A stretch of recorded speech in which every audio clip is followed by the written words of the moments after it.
আসসালামু আলাইকুম এভরিওয়ান, সবাই কেমন আছেন? আজকে আমি নিয়ে এসেছি গরুর মাংসের জালি কাবাবের রেসিপি। এটা কিন্তু বিয়েবাড়ির স্টাইলের এবং একবারে অথেন্টিক টেস্ট বাবুর্চির হাতের রেসিপি। আজকে আমি আপনাদের জন্য শেয়ার করছি। চলুন দেখে নেওয়া যাক রেসিপিটি তৈরি করতে কি কি লাগবে।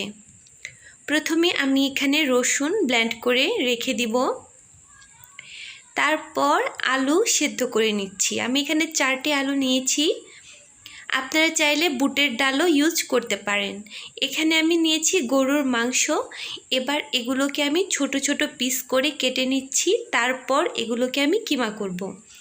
আপনাদের বাসায় যদি ব্লেন্ডার থাকে তাহলে ব্লেন্ডারে পানি ছাড়া জাস্ট 2 থেকে 3 বার ঘোরালেই কিন্তু এগুলো খুব সুন্দরভাবে ব্লেন্ড হয়ে যায়।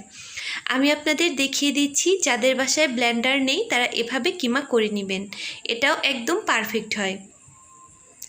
3 থেকে 4 মিনিট এরকম করে করলেই কিন্তু খুব সুন্দর কিমা তৈরি হয়ে যায়। দেখুন একদম পারফেক্ট হয়ে গেছে কিমাটা।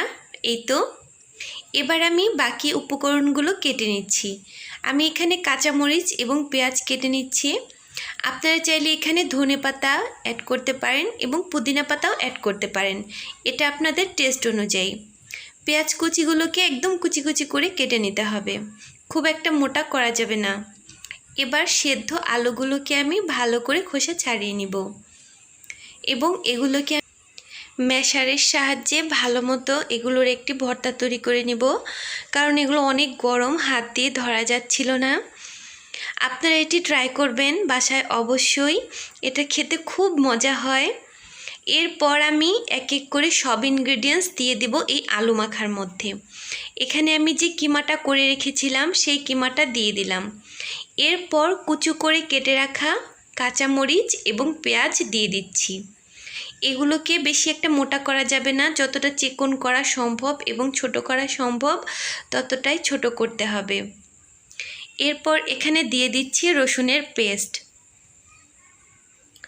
রসুনের পেস্ট এখানে আমি 3 চা চামচ ইউজ করেছি। এই রেসিপিটি তৈরি করার সময় খেয়াল রাখতে হবে সব কিছুই কিন্তু ফ্রেশ ইউজ করতে হবে, তাহলে বেশি মজা হয়। দিয়ে দিচ্ছি 2 টেবিল চামচের মতো আদা বাটা।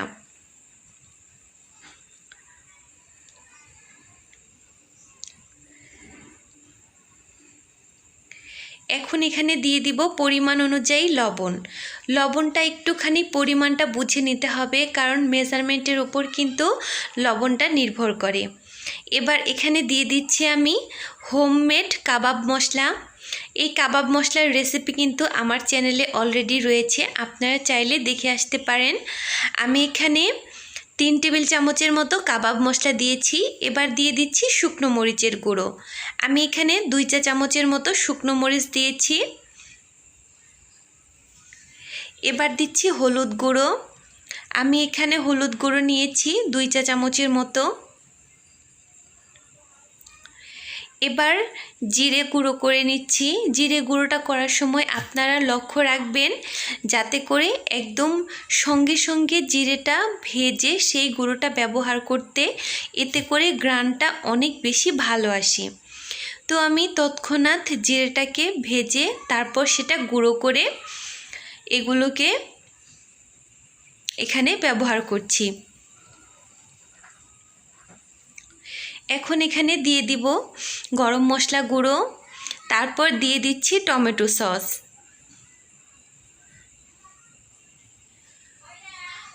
এরপর এখানে দিয়ে দিব স্বাদটা বাড়ানোর জন্য অল্প একটু পরিমাণে টেস্টিং সল্ট। আপনারা যদি চান টেস্টিং সল্টটা অ্যাভয়েড করতে পারেন। এবার সবগুলোকে ভালো করে মেখে আমি কাবাবের শেপ দিয়ে নিব। আপনারা যদি চান কাবাবটাকে একটুখানি চ্যাপ্টা সাইজ করতে পারেন, কিংবা এগুলোকে গোলাপ জামুনের শেপও করতে পারেন, এটা যার যার পছন্দ। তো আমার বাসায় কিন্তু ছোটোখাটো একটা পার্টি ছিল, আমি এগুলো ছাড়াও আরও অনেকগুলো কাবাব তৈরি করেছি। প্রথমে এগুলোকে আমি চ্যাপ্টা কয়েকটা এরকম সাইজ করে নিচ্ছি, তারপর আমি এগুলোকে রাউন্ড একটা যে শেপ হয় সেটা দিয়ে নিব। এই তো এরকম শেপ করে নিচ্ছি।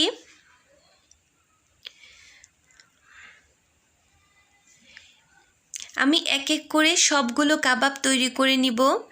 আপনারা যদি চান তাহলে এটিকে কিন্তু এরকম করেও রাখতে পারেন, আর যদি চান তাহলে জালি কাবাব তৈরি করতে পারেন।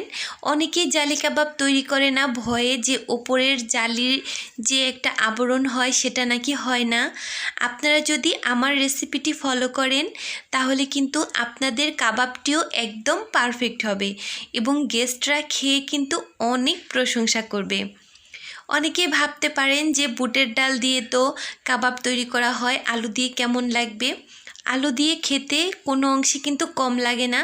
আপনারা অবশ্যই একবার তৈরি করবেন। তো আমি গোলগুলো তৈরি করেছিলাম, এরপরে আমার হাজব্যান্ড এসে এই শেপ তৈরি করেছে। তো এরকম ডিমের কোট করে তারপর ময়দার মধ্যে এটাকে আবারও কোট করা হচ্ছে, দেখুন। তারপর এটাকে তেল গরম করে তেলের মধ্যে ছেড়ে আমি ভেজে নিচ্ছি। আপনারা চাইলে এটা একদম গেস্টদের খাবার সামনেও লাইভ এটা ভেজে দেখাতে পারেন। অনেকেই আছে যে এরকম রান্না দেখে খেতে পছন্দ করে, বিশেষ করে আমার ফ্যামিলির লোকেরা কিন্তু গরম গরম খাবারটা বেশি পছন্দ করে।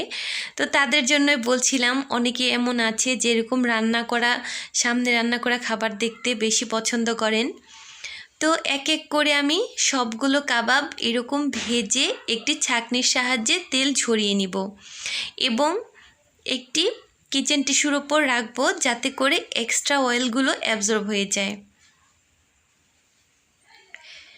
এই তো এই কাবাবগুলো কিন্তু অল্প একটু দিয়েই অনেক কাবাব তৈরি হয়ে যায়। আমি মাত্র 6 পিস মনে হয় মাংস নিয়েছিলাম আর 4টে আলু, তো সেখান থেকে অনেক কাবাব হয়েছে।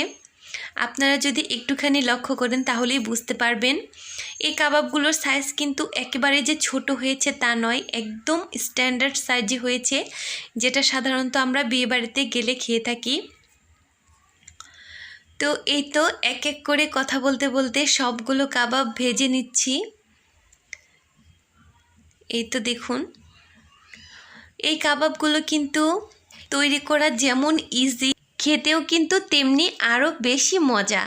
আপনারা যারা এখনও আমার চ্যানেলটি সাবস্ক্রাইব করেননি তারা অবশ্যই আমার চ্যানেলটিকে একটি সাবস্ক্রাইব করে পাশে থাকা বেল আইকনটি প্রেস করে দিবেন।